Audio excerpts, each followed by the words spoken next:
Halo, Assalamualaikum warahmatullahi wabarakatuh. Berjumpa lagi dengan saya Robin Saatman Perry di channel Mr. Atman Perry. Oke, pada video kali ini teman-teman, kita akan membahas jenis-jenis atau macam-macam kenaikan gaji pegawai negeri sipil. Eh, kita tahu PNS seperti halnya karyawan-karyawan yang lain ya. PNS ini sama saja seperti karyawan ya.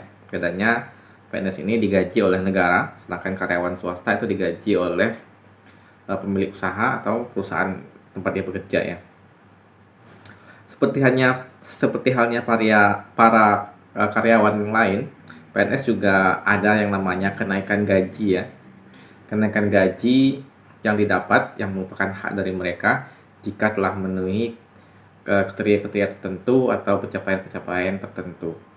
Kita akan bahas yang pertama adalah kenaikan gaji berkala ya. Artinya kenaikan gaji berkala yang pertama itu adalah rutin ya. Berkala artinya rutin, berkesinambungan. Diberikan adalah hak dari pegawai negeri sipil untuk mendapatkan kenaikan gaji berkala, yaitu setiap 2 tahun sekali, tentu dengan persyaratan-persyaratan ya, berkelakuan baik ya, artinya disiplinnya tidak ada melanggar disiplin, eh, dan kinerjanya juga tidak buruk, artinya bernilai minimal baik, kemudian tidak melanggar aturan disiplin ya, dalam artian kehadiran dan sebagainya, maka seseorang pegawai negeri sipil itu berhak untuk mendapatkan kenaikan gaji berkala. Yang kemudian adalah kenaikan gaji dari kenaikan pangkat ya. Jadi PNS itu punya pangkat juga ya, pangkat dari golongan 1 sampai golongan 4.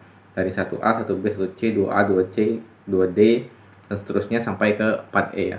Jadi setiap jenjang itu, misalnya 1A ke 1B atau 2A ke 2B atau 3A ke 3B dan seterusnya, itu otomatis akan menambah gaji mereka ya. Artinya gaji yang mereka terima akan naik ya, seiring dengan kenaikan pangkat yang diterima.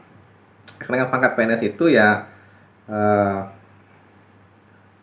3 tahun ini ya, 4 tahun sekali ya, bagi yang struktural kalau tidak salah ya. Kemudian yang fungsional, kebetulan saya adalah fungsional, itu 3 tahun satu kali ya.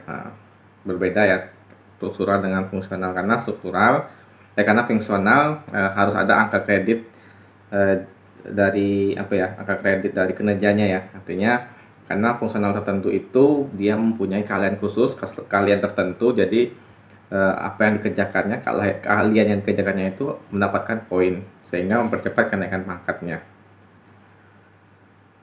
Kemudian kenaikan gaji dari eh, dari pemerintah ya, artinya pemerintah sendiri melakukan pemberian kenaikan gaji ya. Misalnya ya, itu merupakan suatu keputusan dari pemerintah, biasanya presiden ya, dari presiden untuk menaikkan gaji pegawai negeri sipil ya. Tercatat beberapa kali dalam sejarah ya, dimulai dari era Soeharto, era Gus Dur, era SBY, bahkan terakhir era Jokowi ya, ada kenaikan gaji ya. Terakhir kenaikan gaji di era Jokowi ini meningkat 5% ya, dari semula ya, artinya gaji pokoknya bertambah 5% dari semula.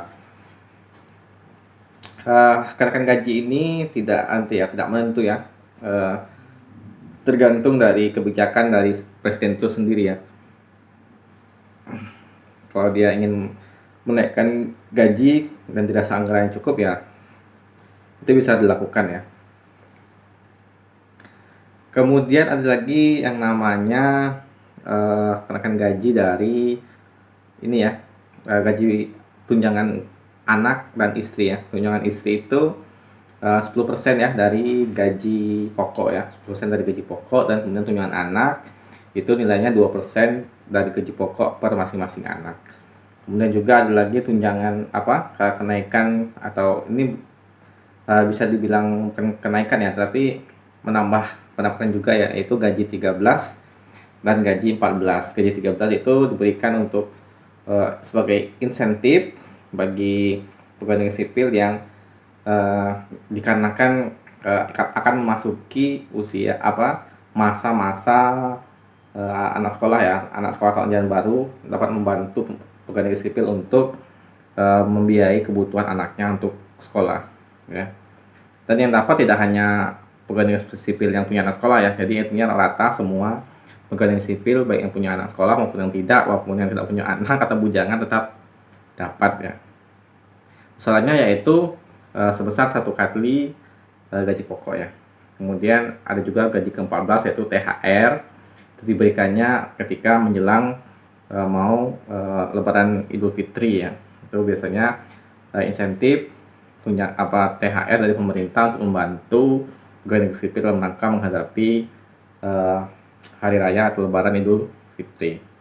Soalnya sama, yaitu 1 kali gaji pokok, dan itu tidak dipotong ya. Misalnya PNS ada hutang di bank atau potongan yang lainnya, itu tidak dipotong. Yang terimanya penuh tanpa potongan apapun. Oke, teman-teman semua, itu saja yang dapat saya bagikan. Semoga ini ada manfaatnya bagi kalian semua. Terima kasih. Wassalamualaikum warahmatullahi wabarakatuh.